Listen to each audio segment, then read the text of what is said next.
Okay, hi. My name is Jinal Bhiman and I'm a virologist and an immunologist based at the National Institute for Communicable Diseases. My field of expertise, it's quite broad right now. Okay, so a virologist is usually somebody who becomes an expert in all things virus related. Typically, you'll find that a virologist focuses either on one specific virus or one family of viruses. And so, yeah, I think in my early days, I would say I was an HIV virologist. But now, as time is going by, I've broadened my expertise and I'm now curious about respiratory viruses. And hopefully, as I get older, I will expand that range even more. So an immunologist is somebody who understands how a person's immune system responds to infection and how it changes over time. So specifically, there are two arms of the immune system. There's the B cell arm and the T cell arm, and generally in the scientific community, these two groups of people don't get along. And so an immunologist is somebody who understands those two arms. And in terms of my specific expertise, I'm a B cell person. So for this award, what we won this NSTF award for was for sequencing SARS-CoV-2, for sequencing COVID. And what that means is you want to look at basically the instruction list of how COVID makes itself, or how SARS-CoV-2 makes itself. That's essentially all it is. So every living organism, every pathogen has a set of instructions on how to make itself.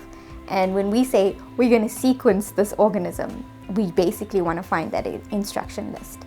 But then in addition to being able to sequence, we actually had to get the samples, from people who are being tested positive for SARS-CoV-2. And to get those samples, you had to network and you had to collaborate and work with people who are at testing laboratories. So for example, our public testing laboratories from the NHLS, private testing laboratories like Lancet, Ampath, and those kind of people. And so those are mostly clinicians, those are again research technologists, and yeah, that's a lot of coordination. And then once you actually have your samples, once you do your sequencing, then you've got all this data. And for data analysis, for actually assembling up your sequences and then looking, are there changes? Are there no changes? Is there a difference in the Western Cape? Is there a difference in Gauteng? What's happening? You need bioinformatics scientists. Bioinformatics is basically taking biological data and analyzing it. That's all it really is. Basically, you can think of them as a data analyst. So in any other field, that's what they would be called, a data analyst. The difference with a bioinformatics scientist is that they have to have some level of understanding of biological processes. The number one thing I would say that I enjoy is that I feel like I'm doing something that's going to impact people's lives.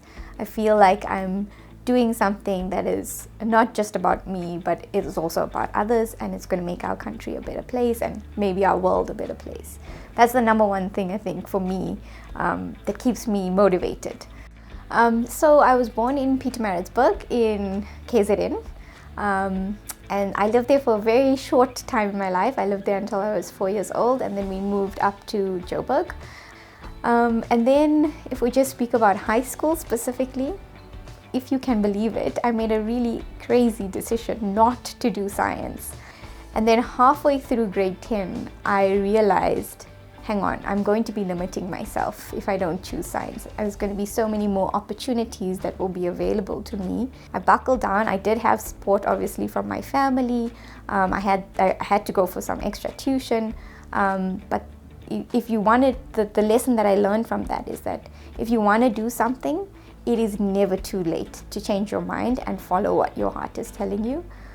In my own experience, I did do some work shadowing, and that was very enlightening, because sometimes what you imagine a career to be and what it actually entails is not the same thing.